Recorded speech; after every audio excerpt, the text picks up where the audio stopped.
Started. So I'm going to kick things off. So welcome everyone to what is week 3 of our series of econ workshops and the last of our week of econ workshops. This week, we're moving from the interior of countries to the global setting. So we're going to be talking about development and international economics in the workshop today. As usual, I have the Zoom chat open on my left monitor. So if you have questions as I'm going through the workshop, you can type them there. I might answer some of them as we go, but we also have, at the very end of the workshop, we'll be having a Q&A. So I might also save questions for the Q&A at the end. Having said that then, let's get started.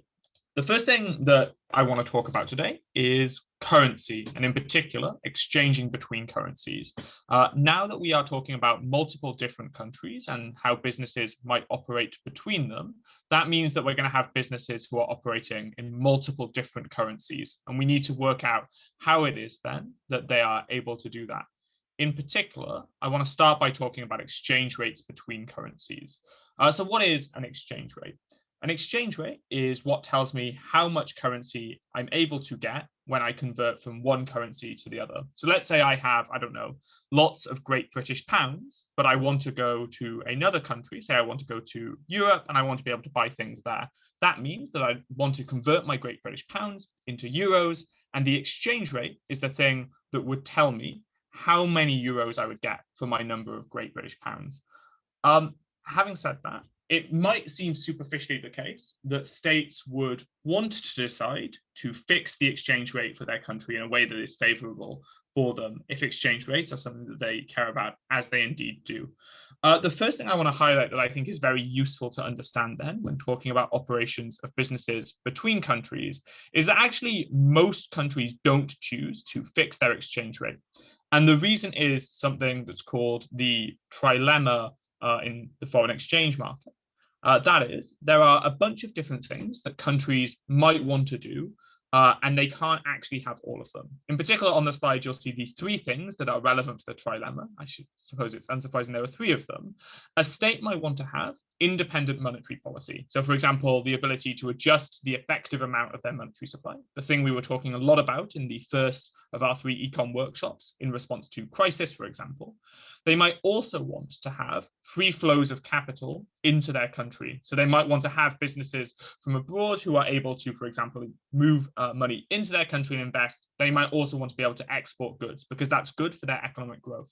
And as we mentioned above, they might also want to have fixed exchange rates because that allows them to predict how their currency is going to be valued with respect to other currencies in the world. And that's useful for various reasons.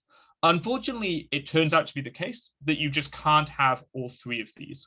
To illustrate this, and it's essentially a pick 2 kind of thing. So to illustrate this, I'll give the choice that most states do end up choosing. Suppose I want to have independent monetary policy and I want to allow for mostly free flows of capital into my country. In particular, then I need people to be able to exchange into my currency and to actively move goods in and out of my country.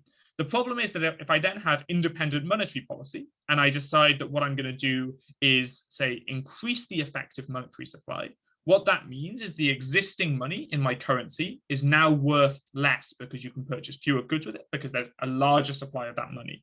If there are then free flows of capital, the fact that my money is worth less and people are trying to exchange into my money means that I've devalued my currency with respect to some other country's currency. And in particular, then the exchange rate with that currency must have changed. And so if I have the first 2 of these things and I genuinely use my independent monetary policy to do something, I can't have, as a result, a fixed exchange rate.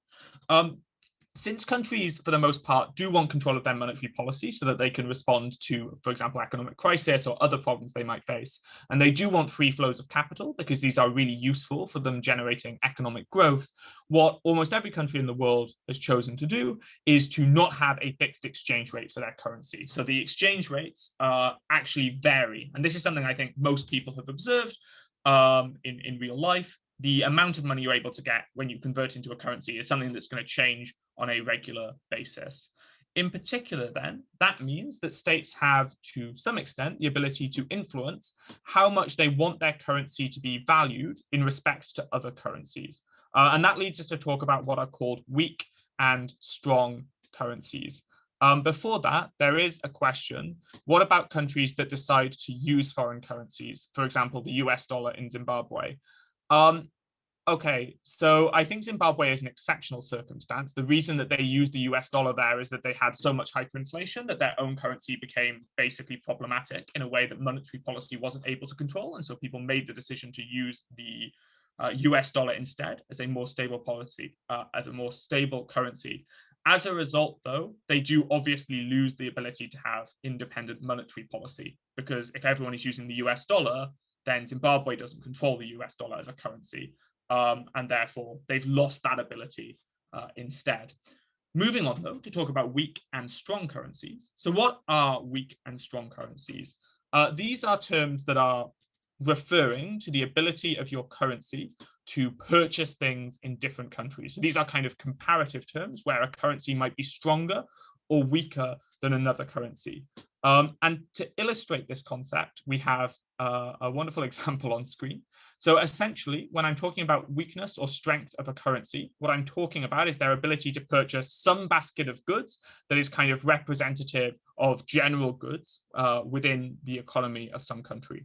So in our basket of goods on screen, we've got kind of your important daily items, things like, I don't know, bread, coffee, milk, toilet paper. Of course, your season 10 DVD of Keeping Up with the Kardashians, the most important one of all.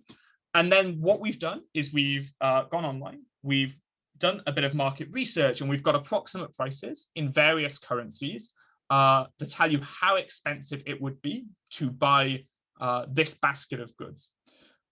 Starting with the US dollar. So if you were buying this basket of goods in the US, this would cost you, based on our market research at least, roughly $15. However, if you were to instead convert your US dollars into some other currency and buy this basket of goods in another country, you would see varying prices. So for example, if I were to go to Russia and spend in the ruble, it would cost me about 600 rubles, which is roughly equivalent to $8 in order to buy this basket of goods.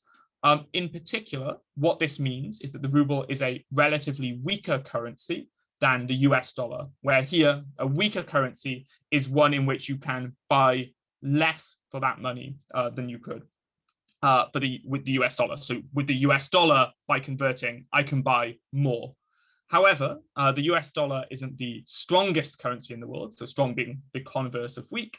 For example, if I were to instead try to go to Switzerland and buy this same basket of goods in Swiss francs, it would cost me about 17 Swiss francs to buy this basket of goods, and that's equivalent to about 18.5 US dollars. So it would be more expensive if I were to try to do everything in US dollars by converting to buy this basket of goods in Switzerland than it would to do the same thing in the US, than it would to do the same thing in Russia. And that's the concept then of weak and strong currencies.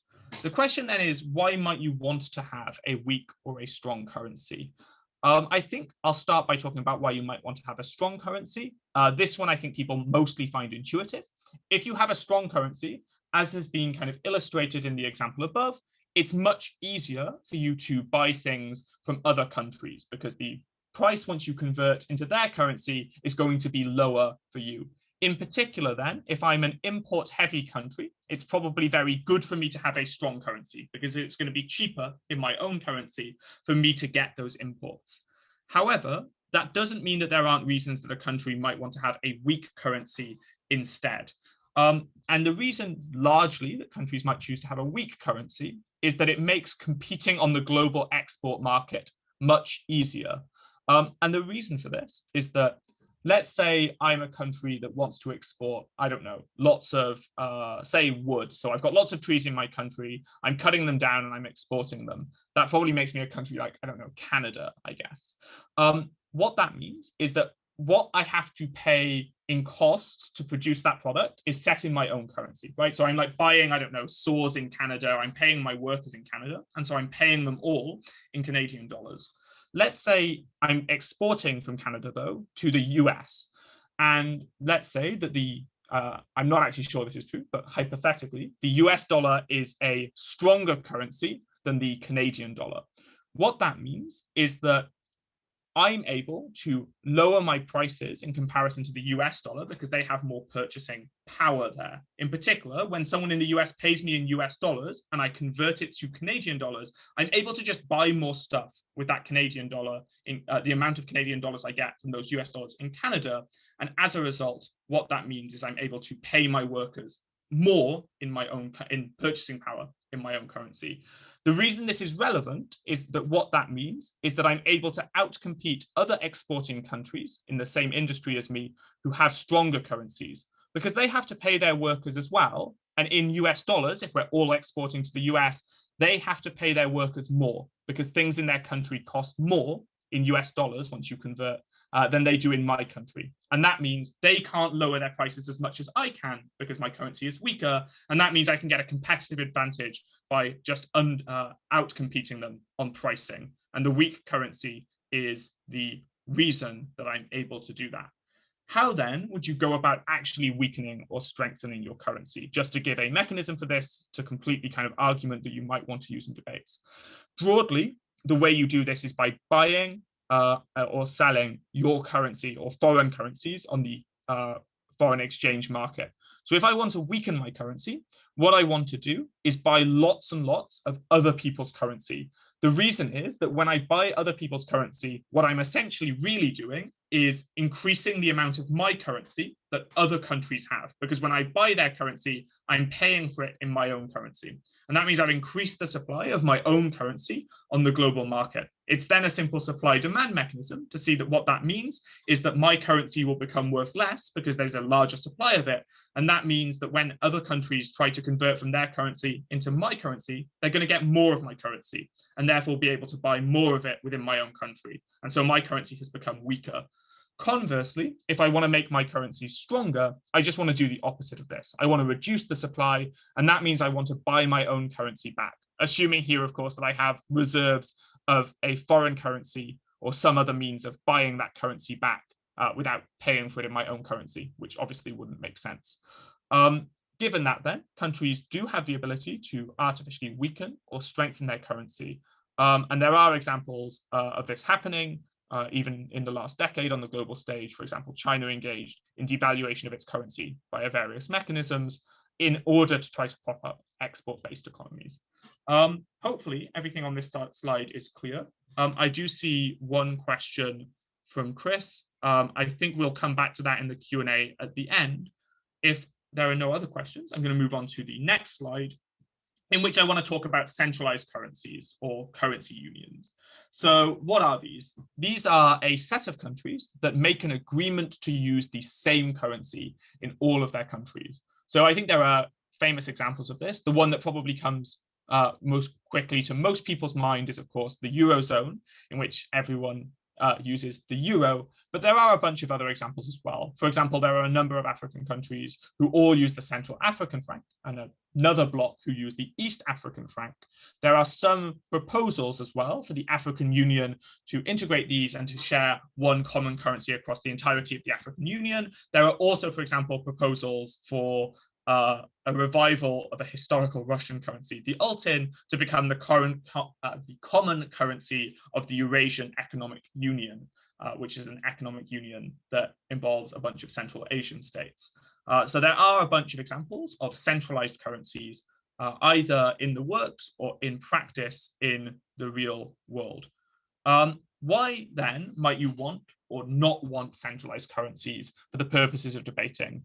And before I get into this, I think the reason this is important is there are often, I think, debates either about the EU, the Eurozone, or any other groups of these actors in which your desire for a centralized currency can become an important clash. But because debaters don't understand necessarily the economic aspects of that clash, they avoid it. And I think that means that they miss out on potentially winning cases. So the goal here then is to just go through those kind of stocky and potentially winning cases for those motions. Why then, firstly, might having a common currency for a group of countries be good? Broadly, three reasons why you might want this. Firstly, it makes financial trading across borders significantly easier. There are two reasons this happens. Firstly, there are just fewer exchange costs and bureaucracy when exchanging your currency. So it's not actually free for me to swap my currency into any other.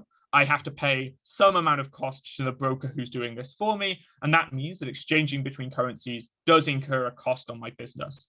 It also incurs some bureaucratic slowdown because I have to go through the process of actually making that exchange, meaning that if two countries have different currencies and I want to trade in between both of them, I both lose time and money in trying to exchange between the two currencies. However, if they share a common currency, both of these factors go away. So it's both quicker and less costly for me to operate over the borders.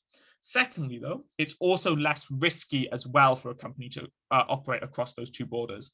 The source of risk that would occur if you had two different currencies is exactly that the exchange rates aren't fixed and they can fluctuate.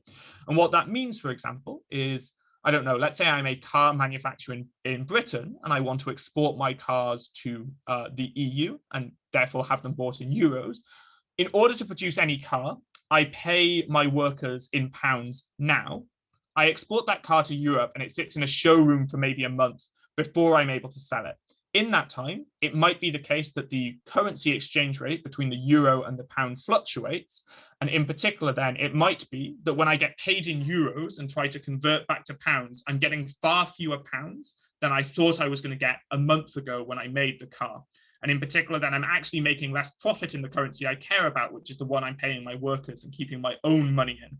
And that means the fluctuation between currencies and exchange rates is actually a big source of risk for companies operating across borders. In particular, then, if there is a common currency and you're not having to exchange, this is a source of risk that vanishes. And that means that one of the reasons you might want to have a centralized currency for an area is it's just going to mean more economic activity. It's going to get investment in some of those countries that otherwise wouldn't get it. It's going to allow companies to expand into new markets and so on, all of which for the usual reasons are good. Two, in terms of why you might want a centralized currency, you just get more stability. The reason is that the pool of money and the size of the economies using that currency are larger, and therefore they become less volatile. In particular, then, foreign direct investment is more likely to happen because you have more confidence in the economies that are using that currency.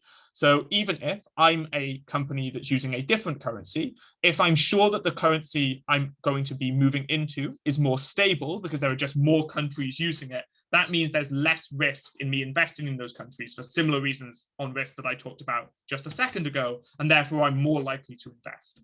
Finally, in terms of why you might want a centralized currency, a centralized currency incentivizes the larger or more economically powerful states to care about the economic well-being of the smaller ones, because if those smaller states have economic difficulties, it will affect the value of the currency and therefore also affect the larger states. So you've tied their economic well-being together. And in particular, then they have incentives, for example, to engage in economic recovery activities. They have an incentive to engage in things like investment and funding and so on. And you see this, for example, in the EU with the move of capital from like West to Eastern Europe and the willingness for bailouts to some extent.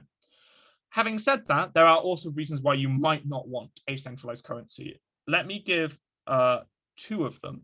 The first is that it's hard to implement protectionist measures. So I think we're going to talk about protectionist measures and why they might be useful in the second half of the workshop in a bit more detail. But the important thing to remember here is that in order to have a common currency area, there are going to have to be some political or fiscal concessions.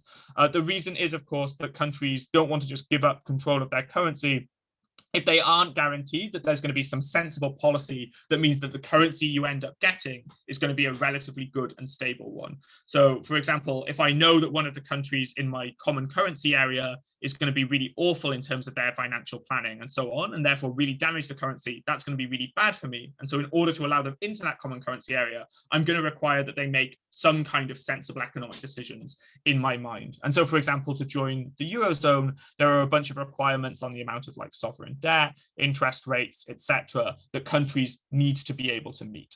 As a result of this, and the result of the fact it's hard to implement protectionist measures, you're more likely, if you have a common currency area, to see both out competition of your domestic industries, because now you aren't able to protect them from the foreign businesses who, for the reasons I said in the kind of why common currency areas are good section, are more able to move into your country and potentially, because they're more developed, outcompete your growing industries, but also you're more likely to see talented citizens leaving your country as well, because it's now easier for them to move, both because you can't implement the protectionist measures that might keep them there, but also because they're moving to countries that use the same currency as you are. So just the act of them moving is much easier.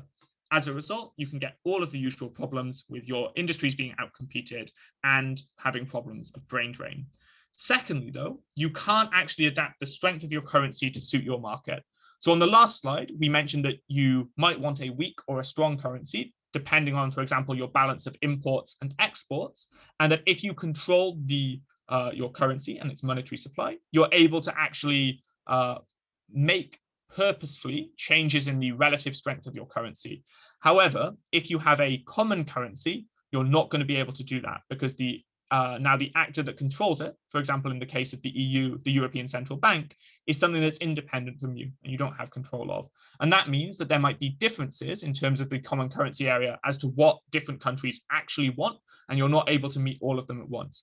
For example, Germany in the EU probably wants a strong currency, but a lot of developing, more export-based economies in the EU do not. They would benefit from a weaker currency in order to be able to compete on the global market, but they can't devalue their currency once they're using the euro, and that might therefore actually be bad for the growth of their economy. Okay, that's everything that we're going to talk about for now, at least about currencies. We're about to move on to talk in a second about international economic institutions. Before that, I'm just going to check. There are some questions in the chat. I'm just going to see if there's any that we want to answer now. So there is a question about what makes currency manipulation legal/illegal. China faces a lot of criticism, but no one minded that Switzerland enforced some exchange rates a while back. I would note, firstly, the thing I want to note is that as far as I'm aware, at least, there is no question of legality or illegality, at least at the level of enforceability here, and rather this is just a question of political norms and convenience. And then the thing that will draw you this criticism is what your actions actually do in terms of what they mean for other countries. So, for example, it probably doesn't mean that much for a lot of the economies around the world when Switzerland enforces an exchange rate with the euro, but when China faces devaluation, that's going to have a lot more economic effect on a lot of countries based on the size of their export market. Also, there are probably some geopolitical considerations in terms of the relative statuses of these countries on the kind of political stage, but that political stuff I think gets a bit away from the econ workshop, so I'm not going to cover that here. There's another question: what prevents countries from having their desired control over currency strength? In the instances we've been talking about on the last slide, when it's a centralized currency, the reason is that there's a number of countries using the same currency and they disagree on what the desires are, and one of them will get to dominate, usually the largest or most important economy, and therefore the other countries just don't have a choice, because you can't control the strength of your currency if other countries are using it as well, because you aren't able to unilaterally devalue it. Otherwise, without centralization, so this is what I was coming to, there are mechanisms by which you can do this. The point is, though, that if you are going to fluctuate the value of your currency too much, you are to some extent going to lose investor confidence. So I talked in the question about why you might want a centralized currency, about why having fluctuating exchange rates means that there is risk for investment. And what that means is if you're going to spend a lot of time regularly changing the value of your currency or the strength of your currency, you're also going to be generating risk for investors. And that means that devaluing or strengthening your currency is probably a bit of a rarer and more extreme move. But it is something that countries absolutely, where they are in control of their own monetary policy, are able to do. They just might not make the decision to do it too often, because of the reason that it generates risk for investment, and therefore you might see less investment or see costs for businesses operating abroad based on that risk. Hopefully that answers that question. I'm going to move on now to talk then about our first international economic institution, and that's going to be the IMF, or the International Monetary Fund.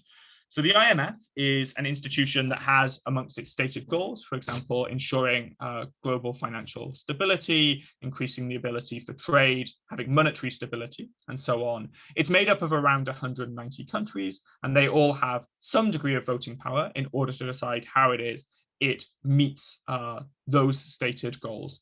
In particular, what I want to do on this slide then is talk first about what the IMF's incentives in terms of its decision making are, and then go through how you might criticize the actions of the IMF within a debate. So first, what are the IMF's incentives? So the important thing I think to understand in terms of understanding the IMF's incentives is how the IMF actually makes decisions on its policy. So when a country joins the IMF, it is required to put some amount of money in, and the amount of money they have to put in depends on the size of their economy in various ways. That sits in the fund of the IMF that they're able to spend in, for example, giving out loans to countries who need propping up. Alongside this, what's called their quota for the country then gets the proportional amounts of voting rights within the IMF. So, for example, the US has 15% voting right power in the IMF. Other countries have amounts that compare to their economy. In particular, then, these countries have incentives to see that the money they are putting in is spent well, that it's going to stay there in case they ever need it, or that the countries it's helping develop are actually going to be effective trading partners for them. That means that they are able to exercise those incentives via voting power. And in particular, for example, the US effectively has veto on policy due to the size of its economy. In particular, then you can do lots of analysis that I think most people here will have seen in various other forms before about how those voting rights and how those countries' incentives play out in terms of how the IMF acts. The second thing to note, though, that I think is important in terms of what the IMF does in terms of actions, and I think a common mistake that gets made, is that the IMF is not a development aid institution. It's not just giving money to free for countries in order to help them develop. Rather, it's an actor that steps in to give loans when they are absolutely necessary, and these are genuinely loans. The money is expected to be paid back to the IMF to be returned to its stash of money for giving these loans out. Why then might the IMF be an imperfect actor? The big reason for this is that its loans are often associated with some degree of what's called conditionality. That is, in order to get an IMF loan, as a country, I have to agree to do a number of things that the IMF thinks means I will be able to pay back that loan at the end of the day. What are these things? Firstly, and I think most commonly, you see austerity measures being a condition of getting an IMF loan, meaning that you have to, for example, cut government spending. You're probably not able as much to do things like fiscal stimulus that we talked about a couple of weeks ago.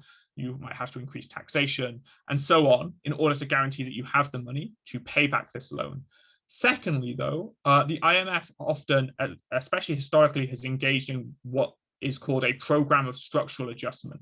That is, it puts conditions on the economy of countries to whom it gives loans that they will engage in some degree of trade liberalization. That means in practice a couple of things. One, you aren't able to engage in various protectionist measures that you might want, such as subsidizing your own industries or implementing tariffs. Again, we'll talk later about why that's something that might be incredibly useful for you to be able to do. Two, you lose the ability to control your own currency. In particular, usually the IMF asks countries to weaken their currency in order to boost their ability to export goods. Thirdly, they often require economic focus on whatever the main economic area of that country is. In particular, for lots of the countries that the IMF has given loans to, this has ended up being resource extraction historically. So there's been some natural resource within the country, and as a condition of the IMF loan, one of the things that those countries have to do is focus their economy far more singly on resource extraction and export. Why then might this be problematic? In particular, I want to focus just on the last one here about resource extraction. This means that you lose the ability to diversify your economy. That's something that is incredibly useful in terms of being able to make yourself more robust in terms of your economic well-being. Because if your resource suddenly devalues, you're going to be, at the end of the day, much worse off. For example, if everyone is exporting some resource all of a sudden because they've all had IMF loans and it's being extracted, and therefore the price of that resource goes down, that's going to be quite bad for you if you haven't been able to diversify your economy.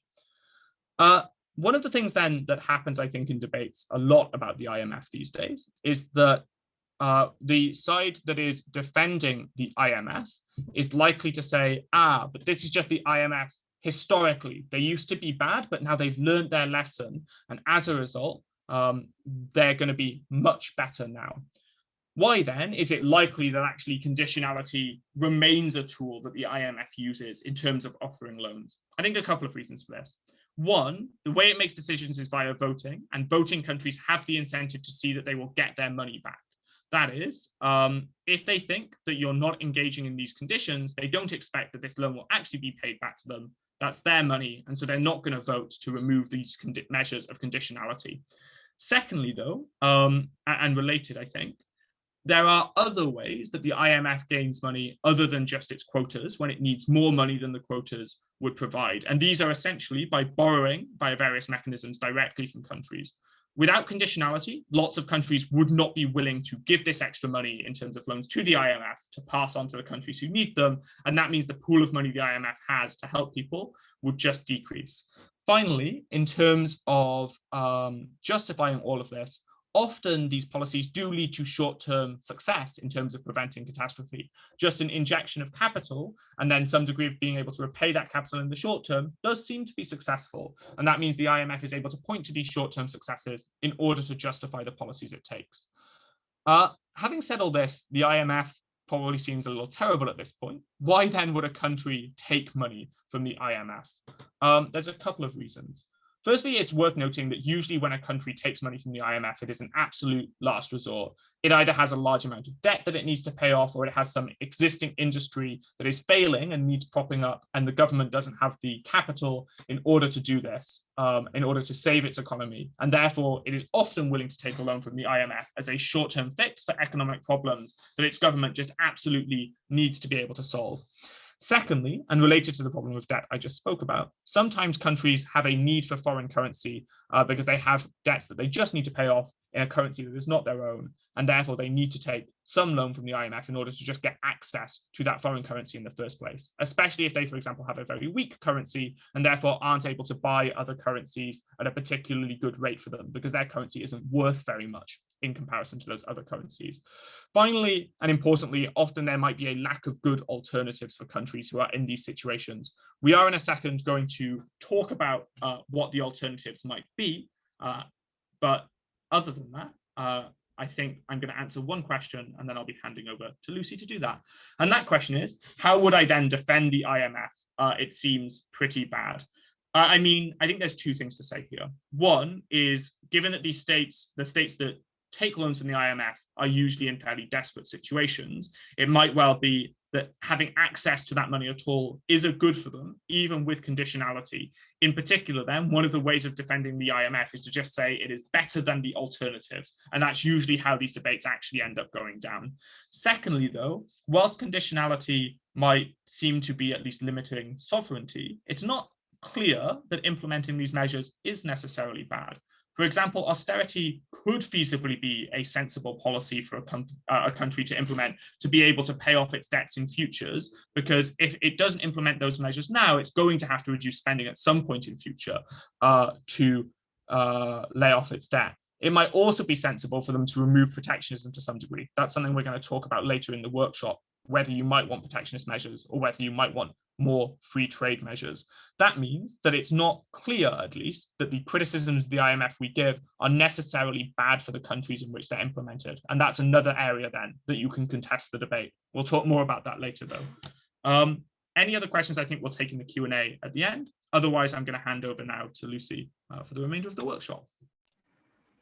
Okay, cool. I assume that I'm audible. If not, please yell at me. In which case, we're going to just move on to talking about some of the alternatives to the IMF. So when I say alternatives, we're going to be, for the sake of the workshop not being for 2 hours, talk mainly about the biggest alternative, which is China. Obviously, there are other alternatives, such as like regional, different loan funds, etc. For example, for Brazil, Latin America, etc.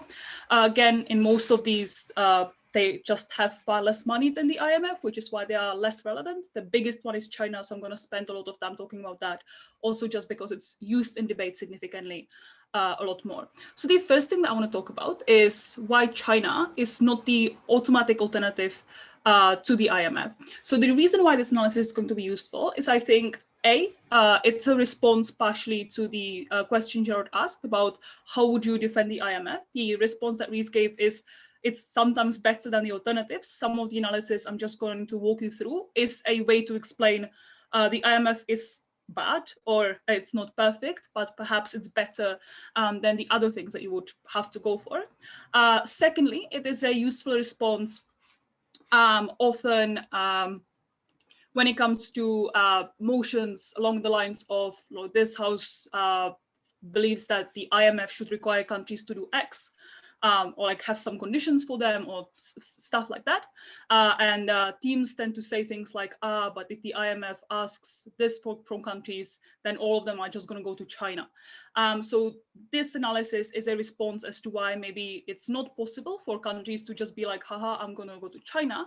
And you, as the IMF, has a capacity to do, to have a sort of a leeway and potentially ask countries to do things without being scared of all of them just going to China immediately. So what is this analysis? I think, first of all, when it comes to China, even though China is obviously big and rich and has a lot of resources, it still has far less money than the IMF, who does collect a lot of money on the quotas and a lot of money on the additional borrowing that Rhys described. Second, choosing China might compromise your ability to then get loans from everyone else. So often, if you do get involved with China and get Chinese loans, the IMF will not cooperate with you, or like a lot of Western countries will not cooperate with you afterwards, also because there is a like sometimes a reasonable concern that the Chinese loans are going to be predatory, that might make your country unstable in the long term, so they are unlikely to be cooperating with you as a result. What this means is if you take a loan from China, it's hard to go back and you create a sort of problematic dependency where China is the only actor that you can rely on, and China gets to exploit you significantly more. The third reason is that China is volatile. When it comes to its economic growth, it is slowing down. And also there is pressure from other countries on China. It does have conflicts with other countries, meaning that, again, depending on China might be a problematic choice to make insofar as it is not a particularly reliable partner. The fourth thing is that the Chinese conditions, even though we talked about why the IMF often has quite strict conditions, might be potentially even worse. So China is not going to be asking you to do austerity measures because it's unlike the IMF, it doesn't necessarily care about you paying those loans back. So in fact, China has more of an incentive to allow you to fail on repaying your loans, because the way that Chinese loans tend to work is that China is able to take securities in the form of the land or the assets from you if you do not pay, so that they seize your port that they let you build with that loan, etc. Or like they built for you, for example, as part of the BRI. So as a result, China would be fine with you failing, and will be potentially has an incentive to want you to fail on repaying, because then it just can just come and take the stuff from you and like win on it. The last reason is that the structure of Chinese economy means that often China has bad incentives when it comes to giving out loans or cooperating with countries. So there are obviously some countries who compete with China in industries such as tech, where again, China might have bad incentives in terms of not wanting to support these countries too much insofar as they're in direct competition. But B, China also wants resource extraction. So insofar as China is manufacturing, needs to import a lot of resources, it also has an incentive when it comes to their loans to want countries to start focusing on resource extraction and export. Obviously, we've already mentioned that IMF wants that as well as part of their conditions. The difference here is that the IMF does it because they ideologically tend to think that it's a good idea and it's something that is good for these countries for development. China might be doing this worse because they have a stake in getting those resources from you to benefit themselves, meaning that they are more likely to be doing things like demand preferential rates, etc., that the IMF is less likely to do because they do not have that level of stake in it.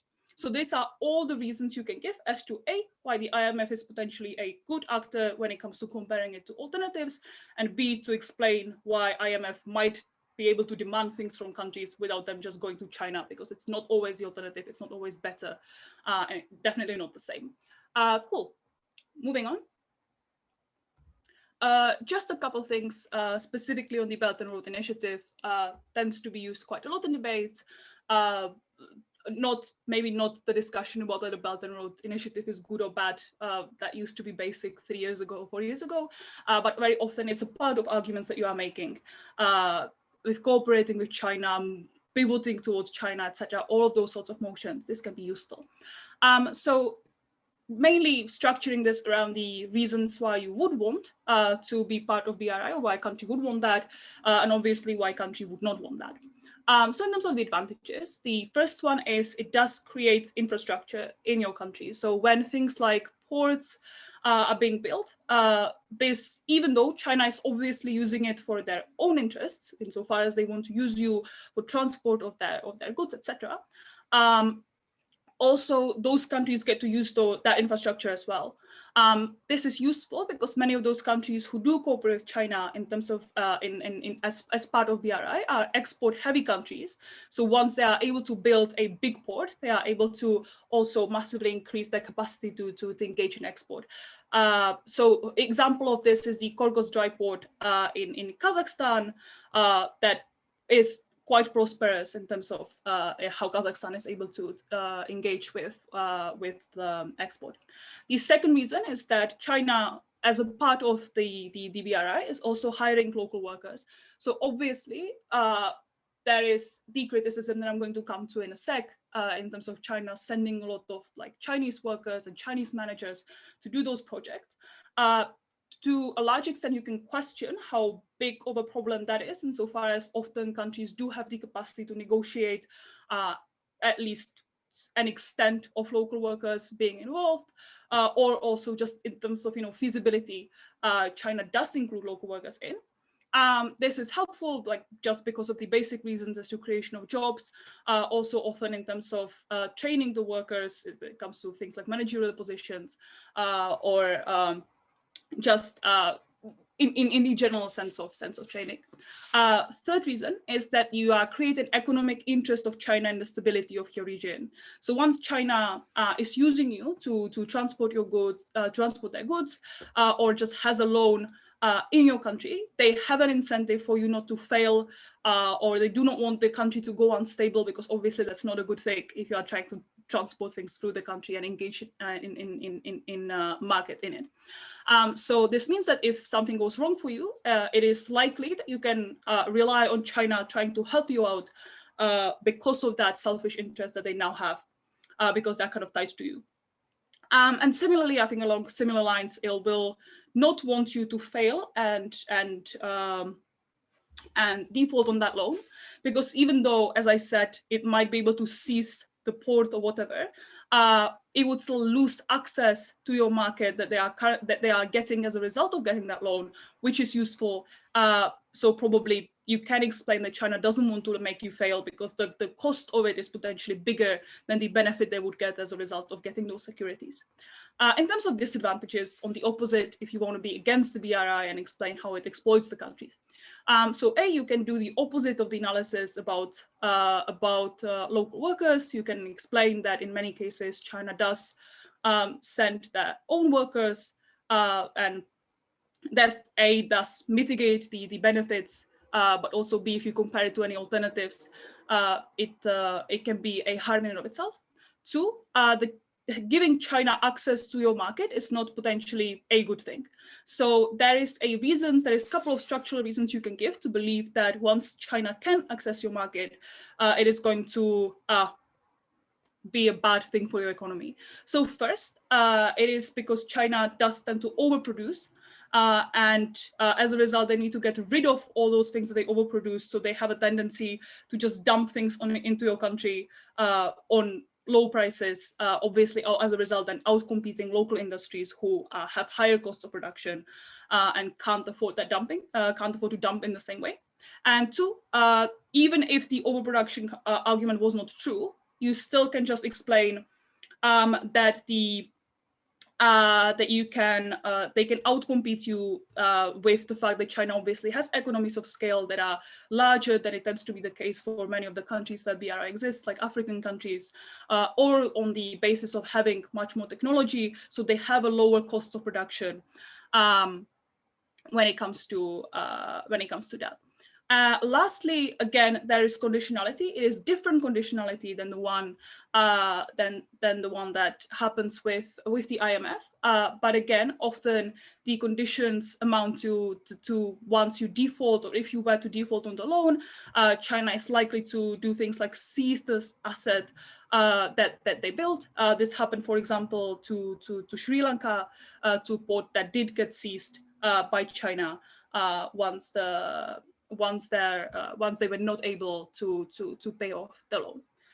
So that is all that we have on BRI. If I can get the next slide, that should be the last one, talking about development strategies. So that's the discussion about protectionism, free trade, etc., etc. Starting before I go into the development strategies, just one thing to note on terms of poverty trap. So basically what poverty trap is that the countries that are currently underdeveloped are stuck in a situation where it is systematically not possible for them to develop. There is a kind of a cyclical relation. So basically, when you have low economic growth, it means that individuals have low incomes. As a result, they can't invest, they can't save. Insofar as they do not have the money that they can save, they don't have access to things like healthcare, things like food, and this is like reasonably intuitive. As a result, again, you get low productivity that comes back to the low economic growth, and then it comes in repetition. So what development strategies do is or what you're trying to do with development strategies, so things like development aid that unfortunately we didn't have enough time to include in length in the workshop, but in generally what you're trying to do is to find ways to get out of that poverty trap with development strategies. So what those strategies can be. So we're focusing mainly on protectionism, and then on the other hand, on more of like economic globalization, free trade, etc. So why would you want protectionism? So what protectionism essentially means is that you are going to put high tariffs on certain goods, on certain imports from foreign countries. What it means is if a country wants to import a good to your country, they would have to pay X money that you are setting as the tariff, meaning that you are disincentivizing them from doing that or investing into your country, etc., because with that specific good, because it's going to become more expensive for them. So what this means is that there is going to be less of that good imported in your country, meaning that it's more likely that your domestic industries can do that production for that domestic market. So the reasons why you would do this is like very basic. If the countries still choose to import, you're going to get much more tax revenue from those tariffs. So at least you are balancing out. The second reason, that's the probably most important one, is that you get to protect your domestic industries. So if you do not have these, because of the same reasons as I've actually explained in the China slide, because the bigger countries have bigger economies of scale, more technology, they get to produce things on significantly lower costs. Because of that, if they choose to import, they just outcompete your local industry, especially if it's small, if it doesn't have economies of scale yet, etc. So it's hard for them to ever like develop to a competitive level. So once you disincentivize the import of those goods, you allow your domestic industries to develop in that way. So this is useful because in the long term, once you get those small infant industries to get bigger, they might start developing their economies of scale, they might get brand recognition, and at some point, they might be good enough to compete on international stage. Like the very common example of this is the South Korean example of Samsung, obviously currently being incredibly competitive on the international stage, coming from Korean protectionist strategies. The third reason as to why you would want to choose protectionism is that it tends to be better for your workers. So the reasons for this are a couple. The first one is that second mechanism that I forgot about to mention firstly is that when you disincentivize the imports from foreign industries, you also tend to do state subsidies. So you both say the other companies can come in, and you give extra money to your to the local industry so they can develop quicker. So because of that influx of money, you get to the individuals who are running those industries get to pay the workers better. Second reason, the money gets reinvested locally. So again, you get sort of flow of cash in the economy. The mechanism and how this is good, like we already explained in the first workshop on econ that you can go back to. The last thing is that you have an incentive to create a domestic market. So basically what this means is if I am a local company that is trying to so I'm a local company and I'm producing shoes in Ghana. So if I want to sell my shoes in Ghana, I have an incentive to pay the workers that work for me decent wages, because ultimately those workers are also the same people who are going to be buying my shoes. So if I underpay them, they can't buy my shoes, and like my industry is just not going to go too well. This is different than if you have a more international company who wants to send their shoes, who manufactures their shoes in Ghana, but then they send them to the US, because they obviously actually don't care if the local individuals in Ghana can afford the shoes, because they just want the Americans to buy them. So as a result, they can afford to underpay, and have an incentive to underpay, because they obviously want to get higher profit. So because of that, there's another mechanism you can give as to why protectionism and kind of focusing on the domestic market with local industry would be a good thing. So why would you not want to do this? Because it sounds really nice. Why would it be a bad thing, potentially? So the first reason is that governments might be quite bad at picking which of those industries they want to protect. So it's important to do this argument well, because sometimes the way I hear it is teams being like, but the government might not be able to pick the best one and they might be bad at it. So obviously that's might not. So give reasons and actual structural mechanisms as to why it's likely that governments are going to be bad at doing this. A couple of those as an example. One, just lobbying. This is I think specifically in developing countries where you have often lack of democratic checks and balances sometimes, or corruption. It is particularly easy for some companies to be able to kind of lobby politicians into supporting that specific industry, even though it perhaps would not be the most potentially profitable. Two, you often have things like national pride. So there is an incentive to pour money into industry that is not sustainable and is going to fail. Nonetheless, it's something that like perhaps was being produced in the country for decades. It's something that like there is a national pride around, but like it's again not the most like economically rational choice. And lastly, obviously also lack of knowledge. Sometimes the people who are making those decisions just don't know, and sometimes they can't know. So there is often the case of picking industries that do not end up actually developing in the way that you would want to, and instead fail, and then the money is wasted. Second, those companies, especially if you're just funding one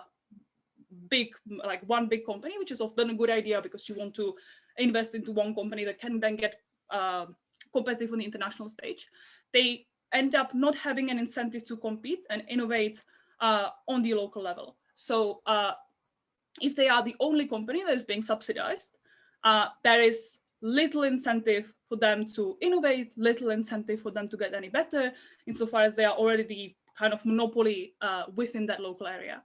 So again, that's a reason why like the nice Samsung scenario might not happen. And lastly, obviously, as a result of not having the flow of international money in and foreign direct investment as a result of protectionism, you are going to have less of it, which often comparatively allows for creation of more jobs. Because obviously, if you are protecting an industry that starts small, that industry before they develop can't employ nearly as many people. If you allow FDI to come in, maybe the working conditions could be worse, but it would comparatively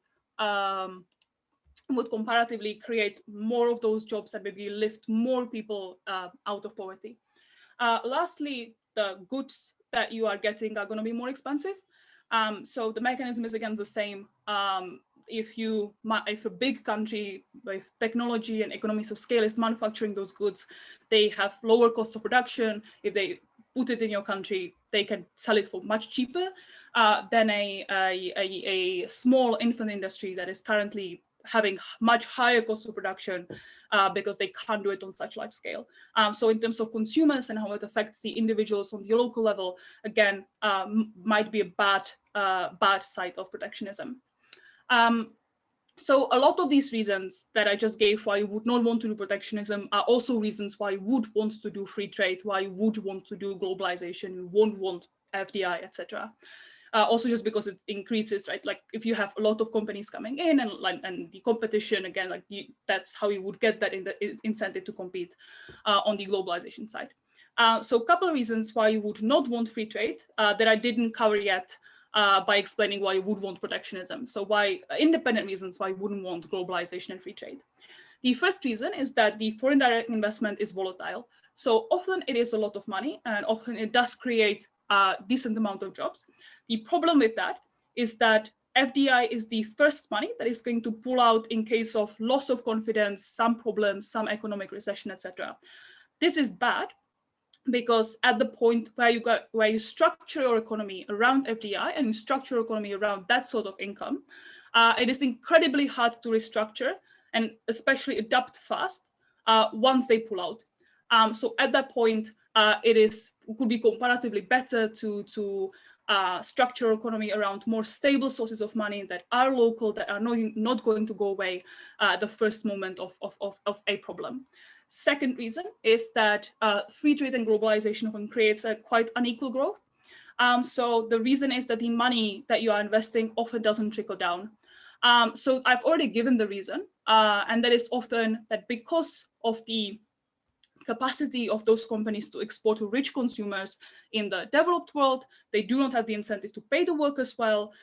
They often have the incentive to create bad working conditions, etc., meaning that even if that company sets up a big factory there, it doesn't actually affect the individuals on the ground particularly much. So that's again a comparative disadvantage. And lastly, those companies, big multinational companies, often have a capacity to lobby governments to basically not pay taxes and not contribute in any way. So especially this happens when you are one big multinational company that the small country you just went in, like small developing country that you just went in, when you are the only one basically monopolized, the country became incredibly dependent on you, on the jobs that you created, on the infrastructure that you put in. As a result, you have an incredible power to go to politicians and basically demand from them or ask them to give you very, very favorable conditions in terms of things like paying taxes in that country, meaning that often the company is able to grab all the money that they get for themselves, and like the country that they are stationed in never sees it. So those are the reasons in terms of development strategies and why I would want to choose one or the other. This should be everything that we have for the workshop for now. I need to run to check the tab for like some last minute things. So for the Q&A session, I'm going to give it back to Rhys, but I'm obviously going to stay around if any of the questions is something that I would answer. Yeah, so if you have any questions regarding currency development, China, or whatever, drop it in the chat and we're going to go through them now. Yeah. Whilst people are typing up any new questions they have, there were a couple of questions that came during the workshop that we didn't get a chance to answer, but I have noted them and we'll start with those. So there were two of them. The first is a question about service-based economies and whether or not they would want strong currencies. So a service-based economy being an economy that's largely structured around providing services, maybe entertainment, retail, financial services, etc.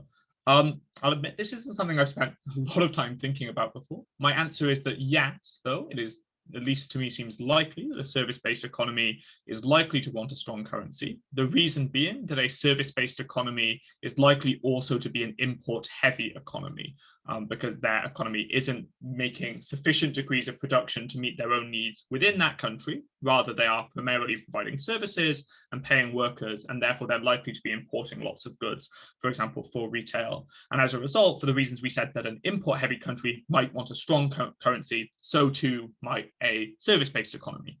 The second question we had more recently about the Belt and Road Initiative is, why is China's ability to dump goods into a market in order to outcompete the domestic markets contingent on them being able to engage in the Belt and Road Initiative in the first place? There are two reasons I would give for this. The first is often that it's just the engagement in BRI, it has some degree of conditionality attached to remove things like protectionist measures that might have been the thing preventing this in the first place. That's the easier of the two reasons. The second, though, is that China's infrastructure development is really something that's not selfless. Rather, the reason they're interested in infrastructure development is because that infrastructure is the thing that's going to allow them to actually access economies in the first place. So, for example, if China builds a port, in particular, that port is somewhere to where they can ship their goods and therefore get their goods into your country in the first place and onto other countries as well, using that port as a stop-off. In particular, then, the Belt and Road Initiative is a prerequisite either for access at all for those goods to your economy, or at the very least, it makes those goods much cheaper to get into your country because they don't have to take more circuitous and more expensive routes. In particular, then, it might be the case in the status quo before the Belt and Road Initiative that it's expensive for China to market its goods in your country because it has to go through all of those costs to import them. And as a result, it's going to have to price them much higher than it might want to, and therefore not be able to outcompete you. However, once it's been able to use that port and get preferential access to that port, for example, these costs of importing, or rather for China exporting to your country, go down significantly. And therefore it's able to price its goods much more cheaply in your country. And that's the thing that enables it to outcompete you in terms of the prices of those goods. Hopefully that answers both of the questions that were left hanging from the workshop. So far, there haven't been any more questions in the Zoom chat. I'm going to wait maybe 30 seconds more to see if any pop up, but otherwise, we'll hopefully soon be moving on to our practice debate after the workshop.